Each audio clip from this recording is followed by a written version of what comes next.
This week marks the International Holocaust Remembrance Day, set by the United Nations for its universal value. But I'm here in the European Parliament in Brussels with a unique group of people for whom this day has a very personal meaning. Dr. Simon Gronowski, you were sent to Auschwitz on the same train with your mother, and you were one of the few who managed to escape at the age of 11. Since then, you've been speaking publicly and you wrote books about your personal story. HelgaTrüpel, you're a member of the European Parliament from Germany, and you're the Vice Chair of the Education Committee and Vice Chair of the Working Group on Fighting Anti-Semitism. On my other side, Alena Flintzak. You are a young German volunteer as part of the Aktion, Sühnezeichen, Friedensdienste, also known as Action, Reconciliation, Service for Peace. And you're volunteering for 1 year with a Jewish organization here in Brussels, which is the European Jewish Community Center, which is run by Rabbi Avi-Nehama Tawil. So I'd like to ask you, to start with you, Rabbi. You invited us, or these participants, to the European Parliament with the patronage of the Member of Parliament. And we're going to talk both about commemoration and remembrance, but also about the present and the future of Judaism in Europe.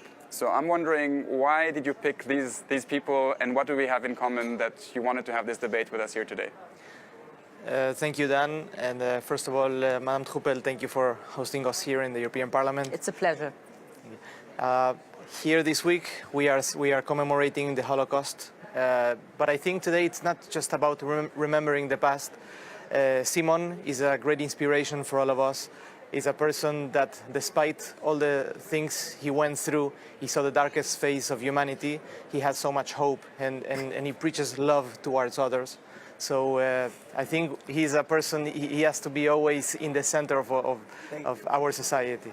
Madame Trüpel, as a member of parliament, it shows, I think it represents commitment. You are committed for the European project, which is the most successful project in human history, of bringing nations with different languages, different cultures, and working together and creating this. The fact that we are sitting here at the European Parliament, it is already a message of hope. And in the end, it's not just about the past, but about the present generation and the commitment that the millennials have, if I may say. So Alena, we are so happy you are with us, that you work with us in the HSCC, and actually I just came in from outside, and you see a demonstration for the environment, a demonstration for the nature and for the world. You see the commitment that this generation has, the common responsibility that you, Alena, with all the people of your generation feel. And I think that shows and gives us a lot of hope. So we have here the heritage and the weight of the past. We have the optimistic future and the decision making. Je voudrais continuer avec vous, Dr. Gronowski. Vous avez, comme j'ai dit, écrit sur votre passé tragique. Et aujourd'hui, vous apportez un message sur l'Europe. Vous m'avez dit que vous voyagez à travers l'Europe et parfois dans le monde entier pour parler de votre histoire. Mais quel est votre message sur l'Europe d'aujourd'hui? Dans quelle Europe vit-on? Aujourd'hui, malgré tout ce qui s'est passé il y a 70 ans, j'apporte un message d'espoir et de bonheur aux jeunes de tous les pays en Europe, aux États-Unis. L'année passée, j'étais à Los Angeles et j'ai été parler là dans des écoles. Alors d'où vient votre optimisme? Étant donné votre passé, oui. Mon optimisme, il vient du fait que je sens que la vie est belle. Et je le dis à tout le monde, mais c'est un combat de tous les jours. Est-ce que la vie des Juifs en Europe aujourd'hui est belle? Elle est belle, la vie, aujourd'hui. Et elle sera encore plus belle demain, car c'est un combat de tous les jours. Et je voudrais dire que, malgré la tragédie de la guerre et du passé, je garde ma foi dans l'avenir, car je crois en la bonté humaine. J'ai été victime de la haine, moi, criminelle. Mais je n'ai jamais eu de haine. Mais j'avoue que j'étais très malheureux quand j'avais 15-16 ans, que j'ai beaucoup pleuré. Mais maintenant, je suis heureux. Et j'apporte un message de bonheur. Madam Trüpel, we hear that Dr. Gronowski is very optimistic about life here in Europe, but you also see sometimes the less reassuring sides. The Fundamental Rights Agency of the European Union in Vienna published their survey this week, which shows some alarming figures about many Jews who are thinking of emigrating, who are concerned about their well-being in Europe. Sitting on the working group on fighting anti-Semitism, how do you see the situation today and what can be done about it? So I agree with Simon that there is a difference between being naive and optimistic, and I'm very glad that he is optimistic, but he's not naive, and I'm not naive as well. It's right, I defend the European project because it's very much about dealing with minorities. Cultural minorities, cultural differences, religious minorities, people being non-religious, and that means it's dealing with differences, and we must be ready to deal with differences. That is the whole idea of the European Union's project, not to go back to nationalism. And what we see now with the rising anti-Semitism, it's a part of the old anti-Semitism which we always had in Europe. It's a new one, it's a new anti-Zionism. And it's, of course, some of the Muslim migrants who fight the Jews, and we have left-wingers and right-wingers fighting Jews as such. So therefore, it's a complicated situation. And I personally, I'm not guilty of the Nazi regime. I'm too young for that, but I feel very much responsible that we really reflect on our past and that we have lessons learned for the future to deal with all our differences. And we want to enjoy to be different, but equal. And that for me is at the heart of the European project, that we have the human rights for everybody. Everybody has the right to be different, but we have to join on the level of the fundamental rights. So from the vision to reality, do you think Europe Yes. today is a good place for Jews to live in? Not always. That is really a big question. We have now the surveys, we have the studies. A lot of Jews are attacked, even on the streets when they show with the kippah, or they are attacked because people know them. I can quote you some of the figures. Yeah. Maybe 1/3 consider emigrating or have considered in the past 5 years. Almost 90% of the survey's respondents feel it is getting worse in their country. What's interesting maybe is that many of them are saying that it manifests itself mostly 89% on social media, 73% say in public spaces, 71% in the media, or 70% in political life. So it's not necessarily, from what I understand here, a physical or Sometimes it's even physical. We had it in Berlin, we had it in Paris.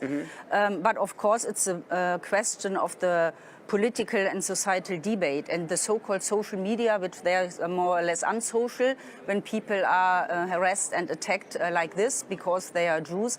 And I think it's really our duty to make very clear, and especially to young people, that self-reflection is part of personality, and that we all have the duty to think about when we attack others, even on social media, what it means.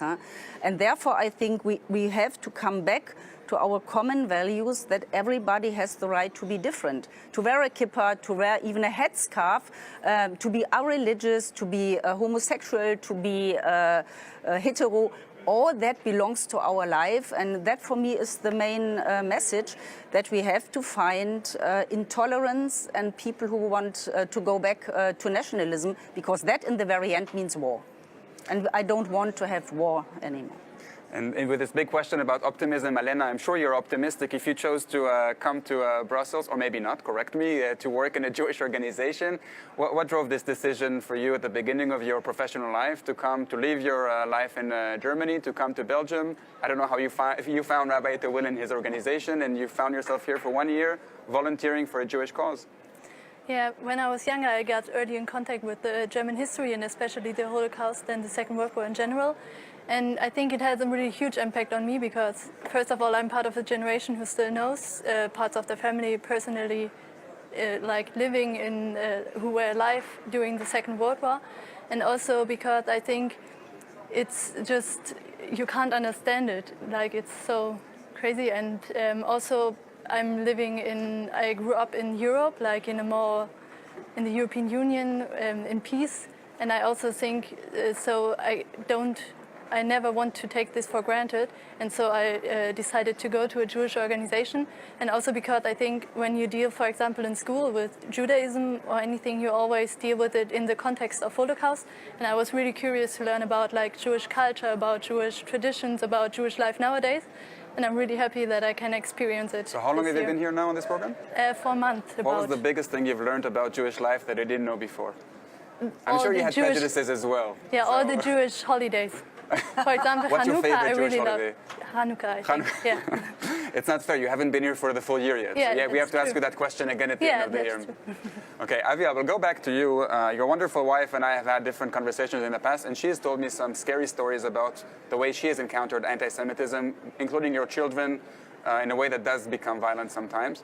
As I mentioned before, I have never experienced it in any way, and it made me wonder how come? Because I've never hidden my Jewish origins. Like I said, I don't wear a kippah and I don't go to synagogue, but it's easy to track me down. And Commissioner Jourova said this week something about the correlation between level of education and prejudice. And it made me wonder whether I'm in a social circle in these institutions of people who are fairly educated, and maybe that's why there's less of that kind of prejudice here. At the same time, and that was also in the report of the Fundamental Rights Agency, they're telling us it crosses all social classes and all political groups. I don't know how you feel about this, you come from the left, but who is the target of today's anti-Semitism? Do I need to look like you to be a victim of it, or is it about, is it ethnic, is it religious, is it ideological, is it about the conflict in the Middle East? Altogether. So I think, first of all, yes, in the most banal expression of anti-Semitism, yes, it's just what you recognize as Jewish according to your prejudice. You would just judge it and express it. Nevertheless, I think we don't have to stop only at anti-Semitism. As you said, I think the empathy is a muscle that we can experience it, and we can strengthen it. I think today we are at a point that we need to bring more acceptance of the other, of the differences. Empathy is a muscle, so that if we don't use it, it becomes too weak. If you don't use it, you lose it. How do we strengthen that muscle? Is that something that you think you can do through policy to strengthen and exercise people's empathy muscle? Of course, that is what I try to do here for years now. It's a question, as you said, of education, to know about other religions and different lifestyles and perspectives. That is what we practice every day here. I, as an MEP, work together with members from 27 member states every day, and I live all day long with different traditions, perspectives, political fights, ideological fights, cultural differences, and we want to make the most out of it and to do it in peace. Sorry for being over pragmatic and technical, but we know the European Union doesn't have much say over education. That's one of the policy fields where it's mostly the countries, the national governments who decide, and not so much at European level. But we do it with our common education programs, with Erasmus, with the European Solidarity Corps, with Youth in Action. So of course we have cross-border programs. Which I understand is also part of your program. So the Solidarity Corps that you discuss is also financing this kind of programs of allowing youth to go from one country to the other. I think it's very important that young people can come together, that they practice solidarity, that they do voluntary activities, and if they get to know the others, normally that's a good process. Sometimes, of course, if you get to know something in more depth, you get another problem. But normally, to bring youngsters together, that they can enjoy life, that they understand their perspectives and their cultural traditions, normally they enjoy it because it's enriching your life. Dr Gronowski, Monsieur le rabbin parlait du muscle de l'empathie. Comment on peut créer aujourd'hui de l'empathie de l'un vers l'autre, vers les minorités, qu'ils soient juifs, qu'ils soient d'autres minorités dont Madame la députée a parlé? Quand vous parlez avec la jeunesse aujourd'hui, comment vous transmettre cette notion d'empathie? D'abord, j'ai dit que j'étais optimiste, mais le fait même d'être invité ici au Parlement et à répondre à vos questions fortifie ma foi. Alors moi, je ne fais pas de politique, mais je lutte contre l'antisémitisme dont j'ai été victime. Et mes contacts avec les jeunes confirment tout ça. J'ai une totale confiance dans la jeunesse du monde. Et je vais terminer en disant les plus beaux mots de la vie, les deux plus beaux mots de la vie.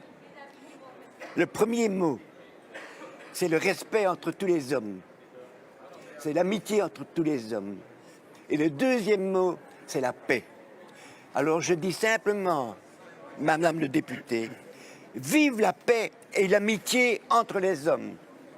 Vive la paix. I'd like to tell all of you that usually when we speak about the Holocaust and Holocaust Remembrance Day, the discussions are very tragic and pessimistic, but you succeeded in making this discussion a very optimistic one about a better future. So I'd like to thank all of you for this very inspiring discussion, how from the lessons of the past and the horrors of this continent, we can build a better future. So thank you all four of you for this very interesting conversation. And if you found this interesting and useful, please don't be shy and share this video. Thank you very much from the European Parliament in Brussels. Thank you. Thank you.